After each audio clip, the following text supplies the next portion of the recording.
Welcome to Crosstown Cardboard episode 89 with my great friend Craig at New York City Sports Cards, the math teacher, the soccer coach in New York City, and myself, Carmine at Carmine's Cards, the sports storyteller, originally from Ossining, New York, but now down here in Greenville, South Carolina. Craig has a new pickup related to South Carolina, which we might get to. But what we're really here to talk about for episode 89 is unfortunately about another team and their downfall, and that is the New York Knicks. But we're going to talk about how that relates to cards because the title of episode 89 is called Losing Brings Out the True Collectors. So we're going to talk about why exactly that's the motivation for this episode, how winning might affect other collectors and whether or not they are true to this or new to this, about which is Craig's phrase. We're also going to talk about if we're changing our buying habits as the NBA season changes and our team lost in the playoffs, or not changing them and why, and several other points that we're going to get to, including some great YouTube comments that were left on our last episode, Hobby Hustlin' 20 years ago, when we called up our parents and we got their thoughts on what it was like to watch us as kids in the hobby and some of our good and bad habits that we had, and and what we learned as far as our development, and got some great comments on that one. So if you haven't checked that out, definitely would recommend seeing that because it'll give you an insight to Craig and I as people and collectors. And please subscribe, like, rate, review if you haven't already. So Craig, of course, as usual, you came up with this title for episode 89. Which, as I mentioned, losing brings out the true collectors. What motivated you to come up with this title, and how would you explain it a little bit further? 89 episodes. That was one of your best intros ever. Wow, thanks, bro. Just very thorough, enthusiastic, but I expect nothing less. Appreciate it. Thank you. I guess we don't really need to get too much into the Knicks series. Of course, I'm sad that they lost a Game 7 at home. Yeah. Feeling good about the future. Love this roster. I knew going into school today, teaching was going to be rough. Students were chirping, Cancun, hey, Mr. Cancun, all day. I swear to God. I'm so serious. I heard that 15 times today. Wow. What about, are they not Knicks fans? What's the deal? You would think, right? But a lot of these kids, they like players, so they like teams of whatever their favorite players are. Okay. Handful of Celtics, but plenty of Knicks fans as well. So yeah, sad that they lost. It was so fun during the course of the season, buying, collecting, trading New York Knicks cards. And now that the season's over, it's sad, of course. But it's just, I mean, it's an indefinite amount of time that we're going to be rooting for the Knicks fans, collecting the cards. So it's always going to be fun. Yeah. So it's like when they lost, to me, my thought was, all right, these Brunson cards I've been picking up over the last few months, like it's just time to double and triple down. This is just what I want to do. Yeah. Okay, so you were initially disappointed, as was I, of course, but then how could you not be? Now you're realizing there's going to be a dip in the next few months before the next season starts, and you'll have another chance to buy them. Yes, it's almost like I just came up with this on the thought, by the way. Okay. You know how they say in investing, it's like dollar cost averaging? So they say you invest in the market constantly, right? Things go up and down, but it's about dollar cost average. This isn't like my Brunson collection. It's not like a seasonal thing. It's just indefinite. I believe in the Knicks so much. How could you not? This core. We don't have to get into like transactions, what the future is going to look like, but Brunson leading the way. Saw a surge in his cards, and I just want to continue to collect them and trade them, sell them, buy them, PC them, because it's fun. I love the orange and blue, and I mean, we're in New York City, right? So yeah. So you believe that the Knicks and Jalen Brunson are kind of like the S&P 500, where it might go down, but eventually over time it'll keep going up about 10% per year. Hey, classic overconfident New York Knicks fan, right? But it's hard to deny the core that we have, the talent, the assets to go make something happen, and we're along for the ride. Yep. So I'm just going to continue to enjoy slowly building my Jalen Brunson PC. This is almost like season 1 of my Jalen Brunson PC. Wow. Right? You acquired some cards, you sold some, you traded some. Like, all right, what am I left with? What are the types of things that I like? So I've got a strong 8-card Jalen Brunson PC right now. that Okay. after all my buying and selling and stuff that I've moved, kind of what I've left with, things that I think I'm going to keep. That's Okay. where I'm at. And what do you look for when because clearly you're a true collector of Jalen Brunson, even though the Knicks lost. What do you look for in the Jalen Brunson cards that you want to hold on to, that you don't mind holding on to, rather than selling along the way like you've also been doing at the same time? Valid question. Game worn patches, of course. You know I love this. So this is Nice. 2022, 23 National Treasures, game worn patches, both numbered out of 25. This one being, I think, a piece of the letter, maybe. Yeah, could be. Yeah. And this one just the nice 4-color, white, gray, orange, blue. Game worn patches, love that. National Yep. Treasures. Yep. Sticker auto from Contenders. It's a sticker auto, but this one I bought 3 of these that came in from China. I got a good deal on them, so I sold 2 of them during the surge, and I like this one because this is the only one that had the sticker fully on the auto, and it's like a nice big JB. Nice card, you know.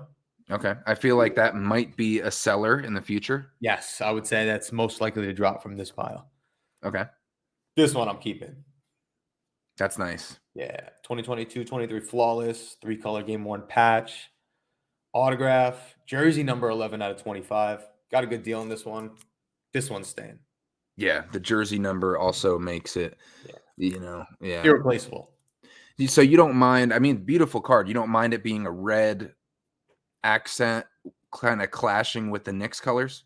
It wouldn't be my preferred color if I had to pick one, but, I'll take what I can get. I feel like that might be an upgradable asset in the future as far as like a gold, or if you get a navy blue. I don't know how many sets he might be in with the blue in flawless, but the gold would be the primo. I'm not usually a jersey number guy. I feel like I'm the one who buys jersey number cards because other people like it. So I'll flip them. But this one, I like the fact that the 11 is next to the 11. So you see it. You get what I'm saying? That's also true because if you go to the gold, obviously you're a math guy. Gold's going to be out of 10. You couldn't get the jersey number. Nice. Love that. This card, PSA 10, gold fast break auto. It's Fugazi gold, right? It's the fast break one, but right. We could live with that because of the Bieber quote on the back. Oh, that one. See, that I think is the most secure out of all of them so far. It's valid. And this is the one that I got from that 8th grader on the Upper West Side. Yeah, so that has the great story and the Justin Bieber quote on the back, and you being a Justin Bieber fan, and not knowing about it being on the back, right? You didn't even know. Yes, and I'm a sucker for any deal that I could make around the city in person. Just like, I'll meet you on the corner. We're little swap. We're in there, right? Black Velocity. This is a cool photo. Yeah, PSA 10 from 2022 Donruss Optic. I think I like the Black Velocity. It's a nice parallel. What is it numbered to? Take a guess. Let's see if you know your stuff. I don't think you're going to get this one. This is tough. Black Velocity, numbered to 5. Ooh, no. 39. Oh, yeah. I would have never got that. Yeah, you were never going to get that. Random, however, every year of Black Velocity basketball has been numbered 39. So at least there's some continuity there. It's black. Okay. This one, what do you think? This one has potential to go in the move. Yes, I do. I only think 2 are secured in your PC so far. And this is just a nice parallel. Right? I feel like I give hate to all these random modern parallels. I just think this white one happens to look good with the photo. So 2022 mosaic white. What do you think this is numbered out of? It's like so hard to tell nowadays. 75. 25. Oh. See, I have no idea. I know tie-dye is 25, but So what did I learn from season 1 of collecting Jalen Brunson cards? And one that there's going to be a lot of years of this fun, these playoff runs. Hopefully it leads to a championship. And give me game worn patches and cards with Justin Bieber's references on them. And yeah. I think one is going to be quite a bit more common than the other, but I honestly, I think the Justin Bieber one and the flawless game used patch auto are those the top 2 for you? Oh yeah. Okay. Well, also, what else did I learn from this? There was a lot of selling and trading his rookie cards and Mavericks uniforms. That's not for me. I don't want to keep that stuff. But people like it, right? People like the rookies. So yeah, if they're in play, they're in play. I'll keep them around. Yeah. So did you see because I know like during the run and you were buying a lot of Brunson cards when the Knicks were in question, throughout the season, or, when they were going good. But of course, the playoff pump always happens in the NBA and any sport. Did you notice people like hopping on the Jalen Brunson or Knicks bandwagon? Because you wanted to talk about bringing out the true collectors with losing. Or what did you notice about people being a little fickle in the hobby as far as like when their team loses, or not their team, but a team or player they were betting on with the cards? Ooh, okay. So you're talking like influencers who are hyping up and saying go all in on this player, and they're hyping up that player. Yeah, or people you were noticing at the shows or trade nights who were like, "Oh, I want this card," and like prospecting or I'm not betting on like them to that. do well. I'm not deep into it enough to really give enough insight there. Okay. Yeah.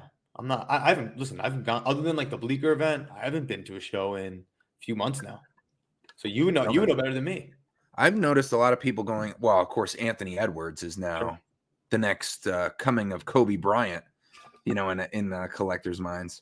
Yeah, he Although, I could mean, win. he could be on that trajectory. I'm not, understating what he's able to do, even though he didn't play very well in Game 7, but because they won, and it's like, oh, the Ant-Man, I don't even think he had 20 points, but they had that great comeback.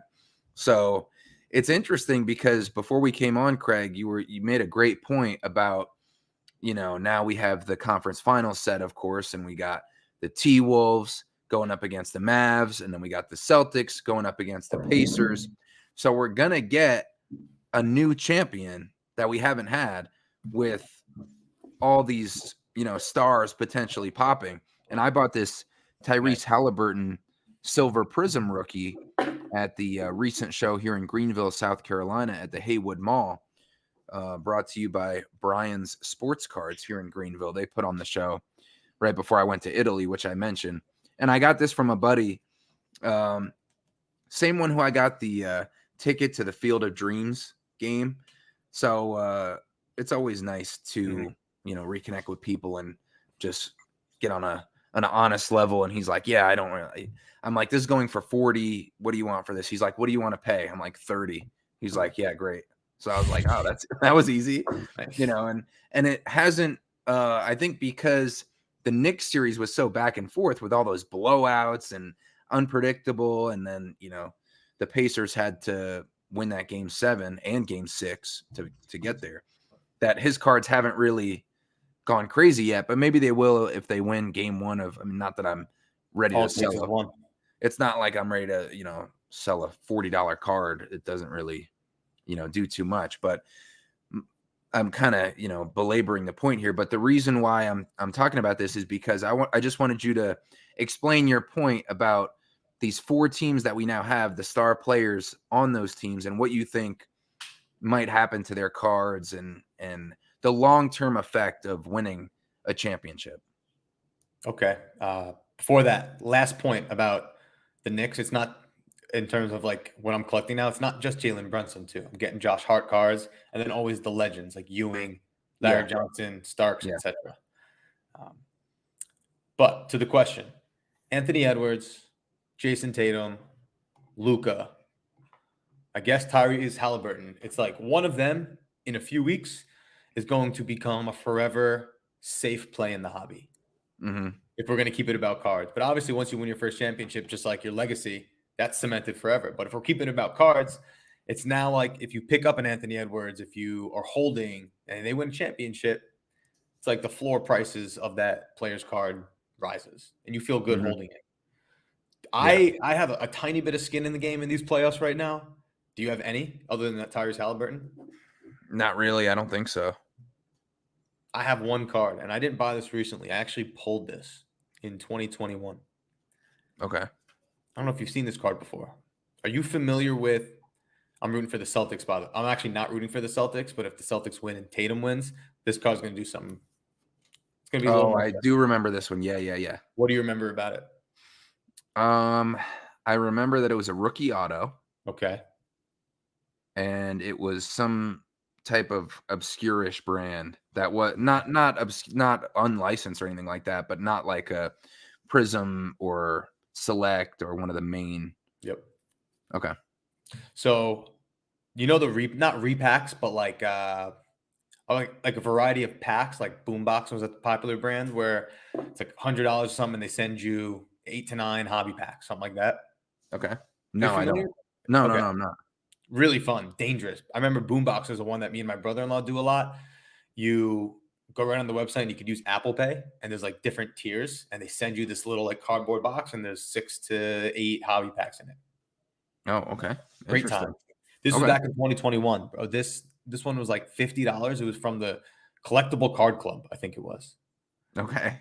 $50. It came with like 7 or 8 packs, including 2017, 2018 Panini Status, which was Okay. only around for a couple of years. 2017 and then 2018 Luca's year. 1 pack, and there was a brick in there, and I thought it was a game worn card.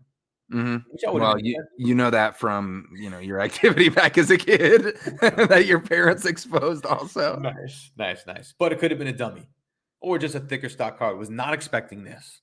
Okay, But yeah. this is Jason Tatum draft night autographs, numbered out of 31. So, yes, it's a sticker, but a big old sticker autograph. Yeah. So this is numbered 1 out of 31, which, the bookend, right? People think the first copy is worth maybe a little more. People will try to use that on eBay to pump sales. The Mhm. significance with this one is that the draft night signatures, to my understanding, is that Panini had stickers there for them to sign. Mhm. And these were their first autographs on draft night. Yeah. So in theory, because this is 1 out of 31, of course they could have placed the stickers anywhere. This could be Jason Tatum's first Panini autograph. Yeah, that's actually pretty sweet. You know what I'm saying? Yeah. Numbered out of 31. So if there's one Tatum card I'm going to have in my collection, like how do you choose? Because Ultra Modern, there's so many options. I mean, there's no more organic way than a card you pulled. Like I got one of the product hits out of 1 pack. Yeah. And then Ridiculous. for it to be the first one, like you said, on draft Yeah. night, I think that's very cool. Beckett shafted me with centering a 7.5. I'm going to have to get that regraded at some point. But yeah, amazing card. Regardless of if they win, this is here to Mhm. This is my Yeah. Tatum card saying I pulled it. That's mine. Yeah. But if they win, even cooler. I think that's a great point, and I think also, Jaylen Brown, depending, like, he could be the Finals MVP. If I'm just assuming they're going to beat the Pacers because they're a heavy favorite. If the Pacers beat the Celtics, that would be. I mean, what kind of upset would that? I don't know. Now, then I would have to sell my Tyrese Halliburton if that happens.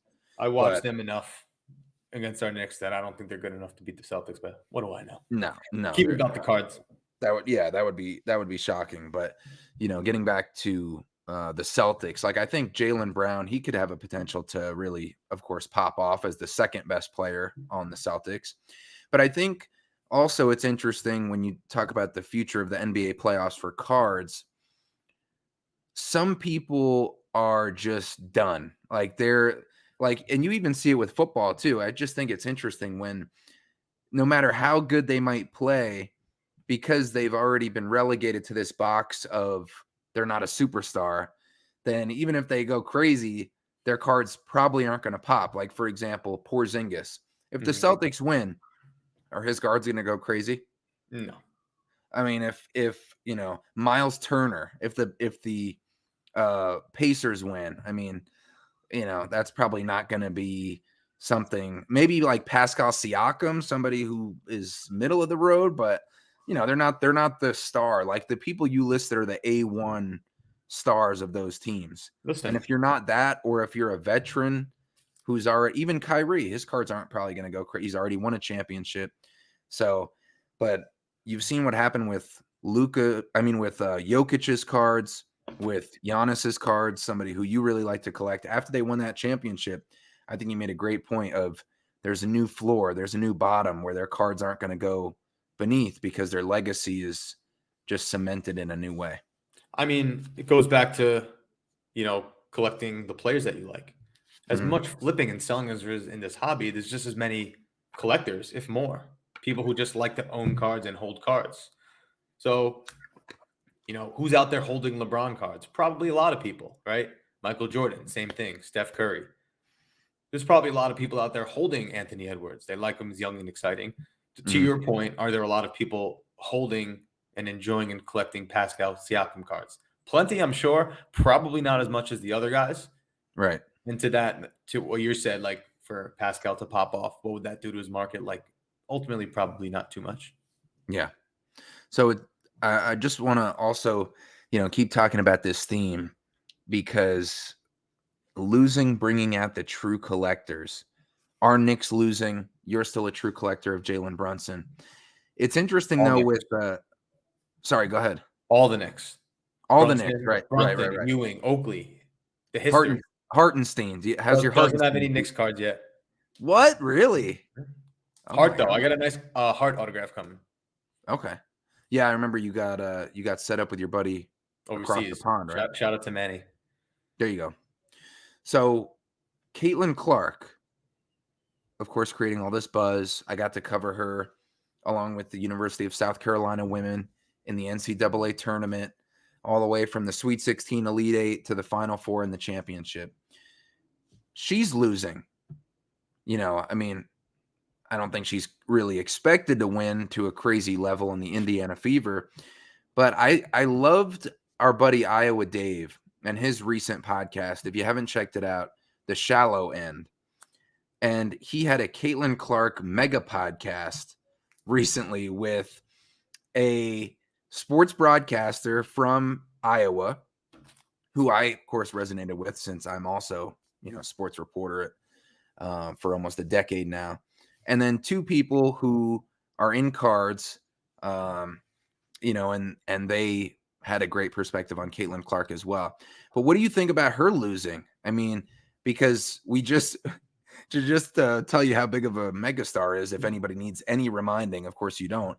But me and Craig were watching the end of her Indiana Fever game on primetime ESPN, bringing the WNBA to all-time ticket sales, new records. She's selling out every single away arena. Teams having to change where they're playing their games because there's too many tickets being sold, and they, of course, want to make more money getting to a bigger venue to welcome Caitlin Clark and the Indiana Fever. Do you think losing is going to affect? I mean, because people are, people love to make their predictions so early, like, oh man, she's struggling, she's getting clamped, she's getting locked down, and now I believe she still hasn't won a game yet as of time of recording here. What do you think losing might do to true collectors or fake collectors of Caitlin Clark? I'm not comparing the two, but my mind went to the Spurs, how they lost so many games this year, but Victor Wembanyama, you still hope is going to be the future. Think is going to be like, he's the truth. Caitlin Clark obviously has more to prove, but she's so big already. And I was listening to Big Ken's podcast recently, and he said you would think after the NCAA tournament, after getting drafted, the hype would die down, but he said he continues every time he has Caitlin Clark cards, people buy them. Yeah. Yeah, so that's a great point. And I think also that's a great point about our buddy Big Ken on Sports Card Lessons, also putting out great stuff. If fans realize that team is not talented enough to win, they're going to give the star person a pass. Like, they're not going to say, oh, they're a bust. If they're playing pretty well, which Caitlin Clark is starting to, get a hang of it. Of course, she's an amazing player. She's not going to fizzle out in the WNBA. So if they notice, oh, well, the Indiana Fever or the San Antonio Spurs, great comparison with Victor Wembanyama, are not supposed to win as a team, but that player's still playing well, I think their card values are still going to keep climbing because you realize it's not their fault that the team's losing. Yeah. Trust the process. Well, now Embiid card values are a different story. Yeah, but I'm excited. You're excited? I'm excited for the NBA offseason. Oh, okay. What are you so excited about? Just to see what the Knicks do. But hey, okay. I'm going to Denver in 2 weeks. You know what that means. That means you're going to bring out all your Colorado team cards. That's what I've been doing. I really hope it works out. Okay. What do you have? Oh, you have a whole stack, huh? Yeah, I mean. Elway, Jokic, Kenneth Faried. Was that the Manimal? Jokic. Ooh. Patrick Surtain. Yeah. Terrell Davis. This is a sweet card. The tiniest patch window you've ever seen in your life, but a John Elway certified Fabric of the Game 3-color patch. I can't believe 3 colors could fit on that patch. Unbelievable, right? Guess what? This is numbered out of 5 with a piece of the jersey. That's pretty nice. Random, right? Yeah. Yeah, but you were looking at a Kenneth Fareed rookie autograph. How about Larry Yeah. Walker patch card? Okay. A quad with John Elway, Jay Cutler. Oh my God. John Elway, piece of the Wow, state. you really prepared this, bro. You were not I joking around. really loved cards from the 2000s. Ultimate Collection, Yeah, that is cool. Donruss. This was one of the great. I mean, I showed it already, but Leaf certified. If I could rip any box right now, it would be something like this. Yeah, That's cool. Royce Freeman. So hoping Royce that works out. Freeman, Rolls Royce, Oregon's finest. The plan is to just pick up cool Denver cards as I see them, and that way, when I go to the shop, I have stuff to trade. That's smart. It's So just even fun. though It's just some of those teams are losers, that didn't change your habit to prepare for your trip. So, but I wouldn't say losing, bringing out the true collectors, but speaking of collecting styles changing up, I think what I noticed is that, and I'm interested to get your thoughts on this too, Craig, when a certain sport gets into the playoffs, I'm done buying usually. Well, any current players. I'm done. I'm not going to buy Brunson during the playoffs, even though it's hard to resist. I will admit, I'm sure we have a lot of viewers and listeners who are like going through the same thing where, of course, your team's winning or you're watching the emergence of a star or these great performances and you're like, oh, I want to buy this Luka card or I want to buy this Anthony Edwards. And I just constantly press the brake on any of that just because, their prices are so high. So now that everybody's focused on basketball and then it's going to be baseball, I don't know. In our hobby circles, I don't know how prevalent baseball is, but I know it's got a huge collector base. Yeah, of course. I'm already moved on to football for the most part. And I noticed, which I've already kind of known, but remember I told you that I made that trade with the Damian Lillard colossal game used patch auto. Yes. So here's a little, and I know a lot of people do this, but if you don't, this might be a hobby hack. Hobby hack. When you post your mail day and then just the simple caption of all available and how many more responses I got, because I think there's a fine line that encourages people to message you about the card if they're semi-interested versus if you're not really advertising that they're available, it might not cause somebody to message you like if they're on the fence. So I've been putting, like, if I'm making them available and I get a mail day, I'm going to put that right away that they're all available. So I did that when I got the cards in from the trade, when I traded away the Damian Lillard colossal game used patch auto, and I got some great responses right away. Was this a story or is this a post? It was on the story. Got So it. I got this Trevor Lawrence Obsidian RPA numbered out of 50. Yep. I got this Jamar Chase rated rookie on card auto bronze. This Brock Purdy red, white, and blue PSA 10 that I got from our buddy Cards by Joe. This Ultimate Collection premium patch, Chris Paul, huge like 4-color patch. That's nice. And then this David Ortiz game used patch auto, flawless, dual patch window, numbered out of 15. I already sold 3 out of these 5 cards.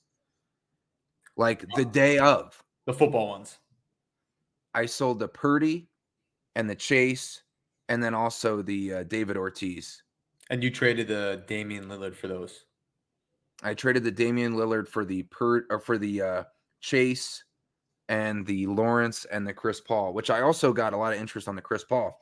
Nice. But so what I'm saying is, I hate to say it, bro, but I'm kind of going to the dark side in a way as far as the flippability with the quarterbacks and the young football stars like Justin Jefferson, Jamar Chase, players like that who, have a lot of buzz, a lot of fanship. They're great players.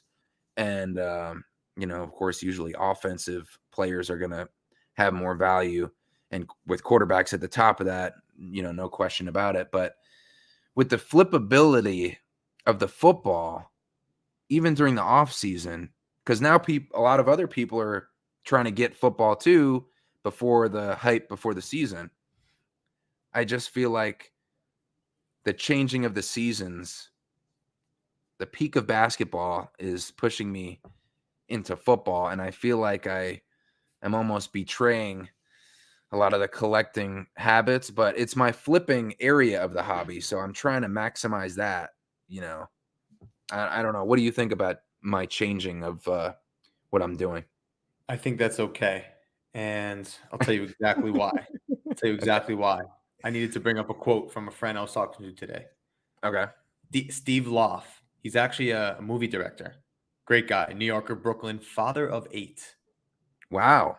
Yes. That's like a Philip Rivers. Just talking back and forth, collecting, and I said, I feel like you have very diverse tastes. You have many projects going on at once. And he said, yes, I'm all over the place, still in search of my lane, embracing the process, even if some dead ends and wrong turns. There you In other go. words, constantly, like changing directions. Mhm. Maybe a Mhm. little different than what you're saying, but the same idea. Look, you buy, you sell, you trade, right? Mhm. You do flipping. So you got to Yeah. play the game. You got to play the seasons. It kind of just happens naturally. And that's like one aspect of the hobby. So like I also pick up cards, as all of our viewers and listeners know, that I'm willing to hold on to. Like my favorite thing is to pick up my PC cards. Then the next thing is cards that I would love to hold on to until I can find the right person for them and get the right price for them. And then the next thing is the flipping inventory that I, think are cool, like appealing cards to other people, but I don't care too much about, you know, holding on to them at all. So it Sure. was like, kind of like we talked about when we had Big Ken on, the 3 different lanes of the highway of the cards that you have: the fast lane, the flipping, the middle lane, the cards you're okay holding on to for a little while, but you'll sell if you have the opportunity.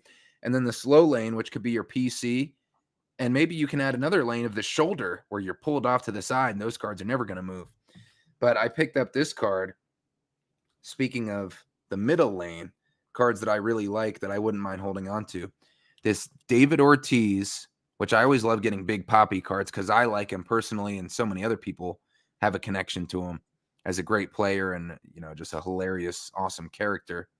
This David Ortiz National Treasures game used bat barrel with his first and last name, Okay. 1 of 1. Now that's pretty And cool. and if you tilt it, you could see the D from David Ortiz. Yeah. I might That's have cool. to That's a gas rate. What set is that? Panini National it's Treasures it's baseball? National Treasures and it's nameplates. Very cool. Yeah. That I that always is love a bat and that is a barrels. non-licensed baseball product. And card, I would definitely make an exception for. Yeah.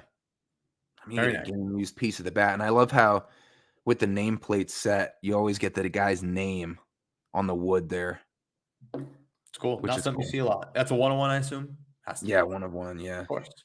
Very nice. So that was so like I'm changing one lane and getting more of the football, young guys, especially autos, RPAs, and quarterbacks. But I don't, I like the wide receivers and people who move just because there's so many more people who want those cards, unfortunately, than cards Yep. that we might think are cooler, like the exquisite, game used jersey, Larry Bird and Julius Irving, that I traded away for a much more liquid Brock Purdy PSA 10 Prism rookie, red, white, and blue, that moved instantly for Crazy. probably the Yeah. same amount of money. That's So just it that's the feels game. bad though. I feel like I'm It's betraying. that's the You know what I mean? I don't know. I don't know I how I to feel. I can't embrace it. I understand that but, like, do your thing. And it depends. Like sometimes if you need to free up more money, then Yeah. maybe I'll trade into a more liquid card rather than holding out for maybe 20, 30, 40 more dollars off the cooler card. So I just feel like putting your eggs in different baskets and having more opportunities, can. No shame in your game. Thanks, bro. Here's one you're gonna like. This is what I previewed. I don't know if you saw this on my story, Let me see. but even though our Knicks lost, I'm still a true collector of Knicks cards, even though unfortunately I don't think this one's gonna stay in my collection, but I'll keep it until I find somebody like you or a good trade opportunity. Bernard King. Yeah, I saw that. Chunky game used patch, 3 colors, clearly part of the letter or number. Auto. It's a gold standard sticker auto, but it's gold standard numbered out of 25. This He seems put like that your on. type of card. He did. He put that on his story at least a couple dozen times. Oh, And really? every time I look at it, and it's still there. I'm glad it ended up with you. I'm surprised I never pulled the trigger on it. Why didn't you? What was I holding you don't back know. from I getting don't this? know. I really don't know. Maybe the sticker? Yeah, but you like Patch. you don't mind stickers if it's a nice patch I and a should have. player. I should have gotten the card. So maybe I'll trade you for it eventually. This could be like a when we meet back up at National for our 3rd in-person meeting. Okay, This I'm might be down. a potential trader. We're in. Done deal. Okay. Sweet. Sweet, sweet, sweet. I'm very Great. excited for National. Oh, yeah. Very, very excited. What are you most excited about? Ooh. Having more time and not being locked down to as many plans as compared to last year. So Okay. kind of just as far as the cards and the people and the networking and the events, just we'll see what happens. Yeah, because no more Wolfpack trade night, And unfortunately. and as far as the cards, going in with this clear direction, knowing exactly what I'm looking for, New York Knicks stuff, Jalen Brunson stuff, because it's indefinitely going to be a part of my process. Yeah. That's true, and you'll have cheaper prices. I mean, everybody's gonna be going Yeah. crazy about football, and I'm sure you're gonna get a lot of Knicks opportunities at a discount. But so I wouldn't say just to clear up, I wouldn't say that I'm changing my hobby buying style. I'm just adding like a new element to it with more football, more quarterbacks, more of the Yeah. younger guys. Still being selective with what I'm getting though. You're a football fan, right? Oh yeah, I love football. Yeah. See, I don't follow football that much. So that's why Okay. it's difficult for me to get into it. Yeah. I follow basketball and then soccer mostly. Yeah. So makes sense for you. Yeah. And the fact that you know what you're doing, you're obviously trading for the right stuff. Just give yourself credit that you have the skill set to be able to adapt so quickly. Thanks, bro. I try to give myself a little credit. I also picked up this Isaiah Thomas Pistons flawless on-card auto numbered 1 out of 3. I mean, the CTCR, the cool to cost ratio on this, bro, $100. It's so funny you say that. I was just about to show you $100 pickup for me. Oh, okay. Let's see it. Same price. This came from my friend over in Madrid, Spain. Okay. Mi amigo nuevo. Your new friend. Yeah. Give me the Jalen Brunson pose.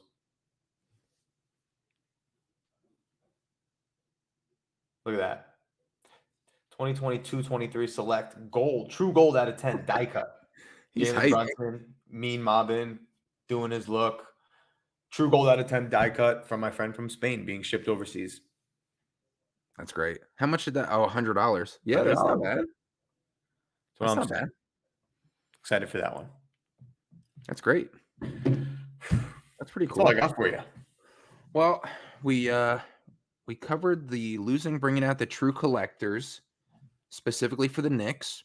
We talked about what the NBA hierarchy of cards specifically could be doing with a new superstar going to win a championship, whether it's the Pacers, Celtics, Mavs, or the T-Wolves. That's going to be interesting.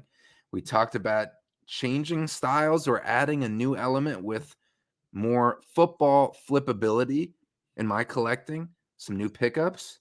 Bat barrel, David Ortiz. Ooh, that's nice. That 1 of 1. I can't wait to get that. I've never had a bat barrel. I've always seen enviously people who are getting these bat barrels. I'm like, that's a sick card idea, but I've just never gotten one. And I'm always looking for 1 of 1s that are kind of cool, because not only are they awesome, if they have a reason to be a 1 of 1, as we mentioned. David Ortiz, right? Definitely does. Definitely does with the bat barrel. Or this Russell Westbrook game used laundry tag Adidas, also national treasures, 1 of 1. Those are cool. So covered that. I just wanted to shout out some of our great viewers who left some really nice and meaningful comments on our last YouTube video, specifically because it was so personal for us to bring our own parents on. You had that great idea. Your mom and dad were on. My dad was on. speaking about our hobby hustling 20 years ago and also about their own collecting. I didn't know your mom was a card collector back in the day, a Mets fan, and my dad was opening baseball packs with the gum inside in the 60s. Yeah, I guess my mom was always a huge sports fan, so kind of comes with the territory. Yeah. So we had some great comments, and you even screenshotted and sent one to me. Yeah. So I just wanted to shout these out and read a few of them real quick. We had Hondo_80 on YouTube. This is where all these comments are coming from. On the Hobby Hustling 20 years ago, our last episode, Hondo80 said, has to be one of my favorite episodes. Love hearing the parents tell stories about you guys in your early collecting years. And yeah, we we all did the pack feeling thing before buying. All good. Talking about you feeling around in the packs in Target for the game used jersey cards, which definitely shouldn't feel bad about. But that was hilarious that your parents exposed you and talked about that. Is what it is. It happened. I did it. Yeah. And you got some great card. You built your collection off it, which was great. Yeah, I did. We had the Card Hunter. Love the pack feeling confession and parents call in. Epic. Cheers. That's good. Yeah. So we know what resonated with people. The Both pack of our thing. parents. Yeah. And no comments about you donating all those cards to the kids in the hospital who could use a pick me up. Yeah, We had no comments on that. it's all good. Although, everybody thought well of you for that. Here's another great comment at WildcardX. My favorite show yet. That's a compliment. That's what I thought. I thought it was one of my favorites yet. Mm-hmm. And in parentheses, with the second one being when Craig's girlfriend made an appearance. Wife. Yeah. It is wife. We'll make an I read that to Rachel too. She's like, girlfriend. Yeah. They still what if she thought there was another woman who came on Crosstown Cardboard? Nah, you would never. That would be an easy way to get caught, bro. Yeah. No, that was funny though, because that was on Valentine's Day. That was a great episode when Rachel talked about getting you the Knicks program from the championship year. That's another one. If you haven't listened to that one, that was outstanding. And this person went on to say, which was the best part of this comment, I thought. I honestly don't connect so much with how you both collect, but I tune in regularly to share in your overall joy and enthusiasm in the hobby. Episodes like this one, which is again when we had our parents call in, where you guys highlight the human element of the hobby, is where I do connect, as many others surely do. You guys are one of the few real ones left out there. I mean, that was the comment you sent me. Why did you screenshot that comment and send it to me? The last line was such a bar. Oh, you love being a real one. You love saying real, recognize real. Oh, maybe that's is that what you commented in return? Did you say real, recognize real? No, I forgot what I said. Oh, you said just keeping it real and being transparent. No hidden agenda here. Which, by the way, thanks for writing back on these comments. Yeah. But my favorite part of that one was, I honestly don't connect so much with how you both collect, but I tune in regularly to sharing your overall joy and enthusiasm in the hobby. It's real. You can sense realness. Like we love this. We're such card nerds. That is great that they don't even care about our collecting, but they care that we care about our collecting, what we collect, and the messages that we're putting out there. That was really nice. I agree. That was an all-time comment. Yeah, that's one of the best comments we've ever gotten. First team all comment. Oh shoot. Maybe we'll do that one day. Okay. And just a couple more real quick. Stephen X said, it's funny to see where Carmine got his sense of humor from. Yeah, that was spot on. Was my dad trying to be funny? Nah, he was just being himself, I assume. He just had he was trying to be funny, bro. This guy's a clown. Oh, well, it worked. 77 years old. He comes on saying he's honored to be on Crosstown Cardboard. That's the first thing he said. Yeah. Why does he have to bring that sarcasm? He's so funny. No, I got a kick out of it. It's great. No, it's great. I love his personality. He's always trying to liven the mood. And fun fact, he, for a few years there, did stand-up impersonating Rodney Dangerfield. Cool. Memorized like 200 of Rodney Dangerfield's jokes and would go to a few bars and restaurants and perform. And actually, he was really good. He had billboards made and everything. It was pretty funny. But yes, that's where I've gotten a lot of my personality from, and also my passion for sports broadcasting as well, with my dad filming my games as a little kid. All right, last one. Keep it to the cards here. Remy Collect, perfect fit having the parents on after Mother's Day. Craig, great scheduling. Thank you. Thank you for booking those guests. Scheduling department. Yep. I did the same thing with all my Pokemon, graded and sold 80% of my collection over the past few years. Smart move. That's what you did with your Charizard, Craig. Remy Collect goes on to say, kept some of the Pokemon cards as nostalgia/investment holds. Carmine 250 table show in Hickory, North Carolina this weekend. Pull up, which if I wasn't, I have to work on the weekends or else I would definitely make an appearance anytime I can be at a live card show. But those comments were great. Yeah. Really nice. And the reason, just want to thank everybody for tuning in, allowing us to be vulnerable and show some emotion, bring on our parents, have some connection there that's not exactly talking about the cardboard itself, but our journey with cards. And this was one of the most responses we've gotten from any episode. So I just wanted to shout out some of the people who were kind enough to leave some nice comments and take the time to listen. Anybody who's taking the time to listen or watch, definitely want to thank you guys and ladies as well. And it's just great to get that feedback and put a message out there. You don't know how it's going to land. You hope that it puts some positivity and good perspective out there, and sharing your journey, sharing your cards, and just trying to, continue to improve this great hobby community. So when it's received well, people take the time out of their day to listen, watch, and leave comments. Just want to give some credit there where it's due. Perfectly said. That should be the outro. Thanks, bro. But we have to, say also what's coming up next in your hobby journey. I mean, yeah, that's why I try to keep it about the cards as best as I can. Yeah. Despite really not buying that much. Like, I'll go to my local card shop. I'll buy a couple things here. Bought a few game worn patches on Instagram from Diverse Collector. Mm-hmm. But as far as in-person stuff, it is a busy month coming up for me in my personal life, weekend-wise. Okay. So I'm really hoping to get out to a show before National, but National's around the corner, 2 months. So I'm geared up for that. I hope to get to a Bleecker trade night, some sort of show in the area. I just got to be out there buying, making deals, but nothing really scheduled coming up. So I do my best to try to do little pickups here and there, showcase cards in my collection, and keep it about the cards. Yeah. Yeah. And that was another great thing that Iowa Dave said in the podcast, because you remember when he went through that week of listening to all the podcasts that, he does a great job on Instagram, Iowa Dave Sports Cards, of shouting out podcasts on his story, which he does for our podcast as well.